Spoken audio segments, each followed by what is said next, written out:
یکی از عامل‌های مهمی پیشرفت هر جامعه و هر دولت ملت در آنها بودن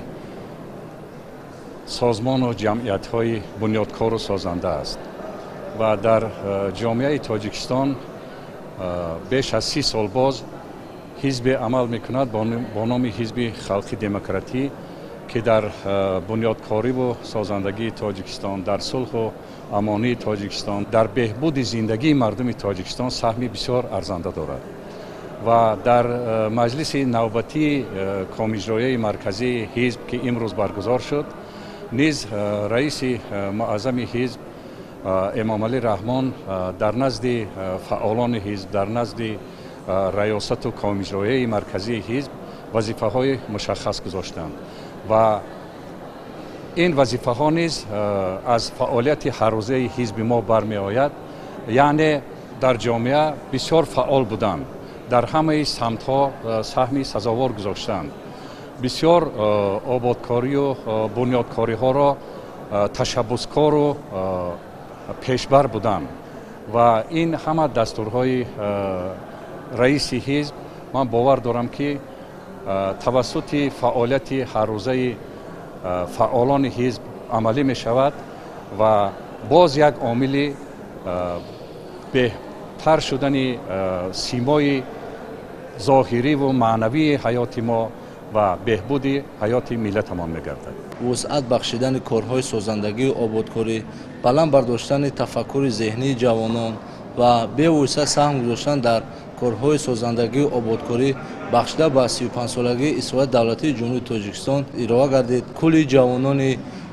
سعادتمند پایتخت عزیزمان شهر دوشنبه با یک حس بلند وطندوستی سهم خویش را در سازندگی و بنیادکاری و معرفی همین ارزش‌های ملی و دولتی زمان صاحب‌سالی کشور سهم خویش را خواهیم گذاشت. در این ملاقات اساسگزار صلح و وحدت ملی پیشوای معظم ملت محترم امام علی رحمان برای مکتب و معارف، دانشکده‌های عالی، تربیت جوانان و نورسان توجه مخصوص ظاهر کردند. امروز جوانان دوران استقلال جوانان خوشبخت میباشند که در فضای صلح و ثبات زندگانی میکنند. برای جوانان تمام شرایط مهیا گردیده است تا اینکه خوانند، صاحب علم و معرفت گردند و برای دولت و ملت خود صادقانه و صافدلانه خدمت کنند. جوانان آینده ملت می باشند که این را پیشوای معظم ملت در همه برآمدهایشان تاکید می دارند و ما این نسل آینده ساز، این قوه بزرگ جمعیت که امروز جوانان می باشند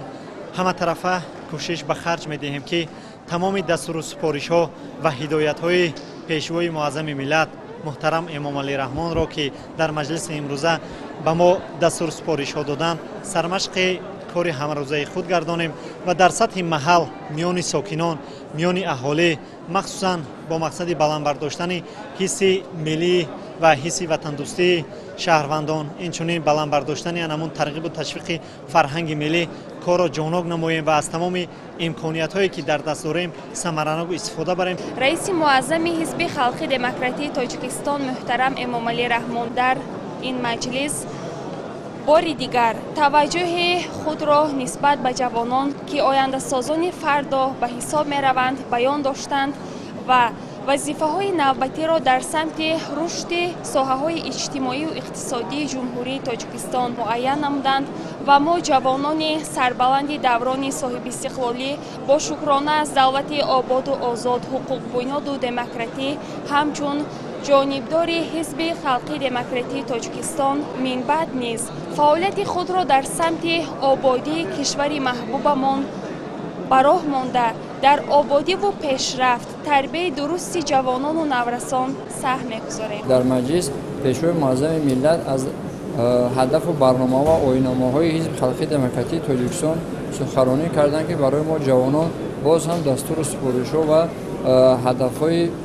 بی‌نظیر برای رشد آینده کشور و تشکیل و برگزاری چاره‌بینی‌های گوناگون علمی، عمومی و ورزشی بین جوانان با مقصد پیشگیری جوانان از حزب و حرکت‌های ارتجاعی بود که ما جوانان را وظیفه‌دار می‌سازد که برای حفظ و نگهداشت استقلال دولتی و یکپارچگی وطن عزیزمان سهم ارزنده خویش را گذاریم. امروز با اشتراک رئیس معظم حزب خلقی دموکراتی تاجیکستان در این بینای محتشم حزب خلقی دموکراتی تاجیکستان که به با تشبث و دستگیری جناب عالی ساخته شده است، مجلس وسیع کمیته اجرایی حزب برگزار گردید که در این مجلس تمام مسئله های حیاتی، سیاسی و اجتماعی از سخنهای پدرانه پیشوای معظم ملت بررسی گردند. دستور هدایت هایی که جناب عالی امروز به ما دادند با سر بلند اجرا میکنه و ملت و دولت خود صادق کنه و فرزندانه خدمت میکنه. من که تبلیغ کننده سیاست حزب در بین جوانان هستم. البته امروز افتخارمند از آن هستم که رئیس معظم حزب خلقی دموکراتی تاجیکستان پیشوای ملت پیوسته در باره یعنی بلند برداشتن حس وطن دوستی در بین جوانان و حمایت مظلوم تاجیکستان عزیز امروز بسیار وظیفه‌های مشخص در پیش گذاشته شدند و با قول استاد نیهانی میگه که جوانان هم معمار و هم نقاش آینده سزاوارند بر امروز و بر فردای سازنده. البته ما که جوانان امروز آینده ساز ملت هستیم و پیشوای جوان پرور ما امروز به ما افتخار میکند و در نزد ما وظیفه‌های گذاشتن که امروز ما باید در محل یعنی در دهه به دهه اصول خانه به خانه یعنی به هر یک جوان به هر یک نورس یعنی در ضمیر اون یعنی مهر وطن دوستی را افزون کنیم. چخیلی که پیشوای معظم ملت میگوید یعنی پیوسته زیرکی سیاسی را دست ندهیم و پیوسته همین تبلیغگری غویه‌های سازنده حزب خلقی دموکراتی تاجیکستان باشیم. دیو مسئله که پیشوای معظم ملت در نزد ما جوانان وظیفه گذاری کردن این نگاهداشت استقلالیت دولتی است. پیشوای معظم ملت گفتن که از استقلالیت دیگه دیدن ما چیز مقدس‌تری نداره و این استقلالیت است که امروز ما در عرصه بین‌المللی البته در سازمان ملل متحد پیشنهادهای تاجیکستان البته 6 مرتبه البته جانبداری شدند که البته این باعث افتخار است. عبدالرحیمова شایره هستم، دانشجوی دانشگاه دولتی طبی تاجیکستان به نام ابوعلی ابن سینا، همزمان اعضای تشکیلات جمعیتی پیروان پیشوای ملت و سازندگان وطن. امروز باعث افتخار و سرفرازی است که در ملاقات سرور دولت در بنای حزب خلقی دموکراتی تاجیکستان شرکت ورزیدیم. ما جوانان نسل استقلال و صلح و وحدتیم و شکرانه از آن داریم که در فضای صلح و ثبات و امنیت و سرجمعی عمر به سر میبریم. بیشتر سرور دولت اساسگزار صلح و وحدت ملی پیشوای ملت پرزیدنت جمهوری تاجیکستان محترم امامعلی رحمان رو آوردند به جوانان، به ورزشگران، به طبیبان، خلاصه به تمام قشر جامعه و تاکید نمودند که ما امروز نسل جوان آینده سازان ملتیم، پیشبرنده دولت و ملت به شمار می رویم. از این لحاظ ما باید سطح زباندانی خود را بلند نماییم، دانش مکمل اندوزیم و آینده دستپروری مکتب اصیل پرزیدنت جمهوری تاجیکستان گردیم. من عبدالله و فرنگیز مدیر بخش آمار و مخزن یگانه الکترونیک کمیته اجرایی حزب خلقی دموکراتی تاجیکستان در ناحیه اسماعیل سامانی. مجلس وسیع کمیته اجرایی حزب خلقی دموکراتی تاجیکستان با اشتراک به‌واسطه پیشوای ملت رئیس معظم حزب خلقی دموکراتی تاجیکستان محترم امامعلی رحمان برگزار گردید. در آن مسئله های مبرم جامعه مبرم روز یعنی از قبیل فرهنگ بیگانه پرستی، طرز لباسپوشی زنان و بانوان تاجیک، تازه آزاده نگاه داشتن کاشانه و جایگاه زیستی ما از کوچه خیابان‌های زیست و زندگانی خود سر کرده و دیگر مسئله هایی که در اینجا درج گردید واقعا هم یکی از مسئله های مهم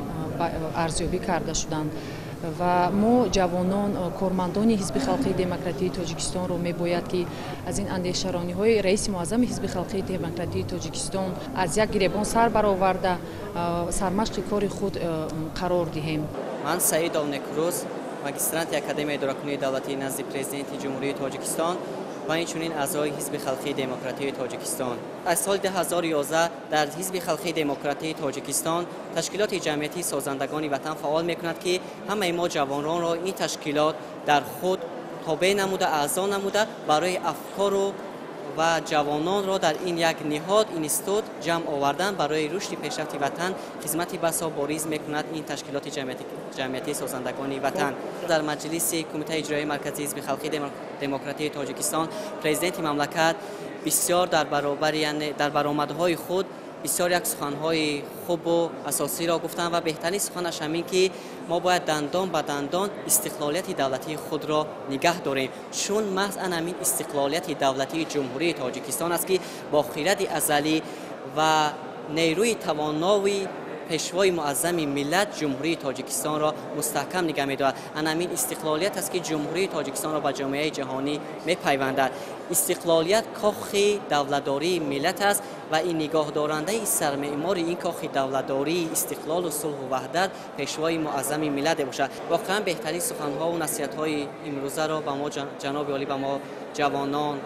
همصفان حزبی نمودند. ما باید همون سخنرانی ها هر یک نصیحت های پیشوای معظم ملت را در هر روزه فعالیت کارهای خود سرمشق کار خود نموده و آنها عمل کنیم و در هر یک برآمد خود میگوید که وطن را با سخن بلکه با قلب و دل و نیت در همین بگذار شریان های رگ های خونگرد ما حس ملی حس وطن جاری شود موج زند. آن همان وطن دوستی ما است. Зафар Ҳисорён муовини якуми раиси ноҳияи Нуробод мо имрӯз аз суҳбати пешвои муаззами миллат асосгузори сулҳу ваҳдати миллӣ пешвои миллат раиси муаззами ҳизби халқи демократии Тоҷикистон муҳтарам Эмомалӣ Раҳмон як бардошт як дарси корбарӣ бо худ гирифтем. Пешвои муаззами миллат имрӯз дар ҷаласа бо дарҷи масъалаҳои муҳими ҷаҳони имрӯза ба вижа гаравидани ҷавонон ба ҳизбу ҳаракатҳои мамнӯъ инфиродӣ, бедор намудани ҳисси ватандӯстиву меҳаншиносӣ, сафарбар намудани мардум ба корҳои ободонию созандагӣ ва пеш аз ҳама дӯст доштани ватану марзи поки ин ватани бешосо бисёр ҳам суханҳои падарона бо таъкидҳои муҳим намуданд. воқеан имрӯз бо дарки бо назардошти он ки ҷаҳон дар гирдоби гирӯддори глобалӣ қарор дорад, ҳар як фарди фарзона, ҳар як фарди ватандӯсту меҳанпарастро мебояд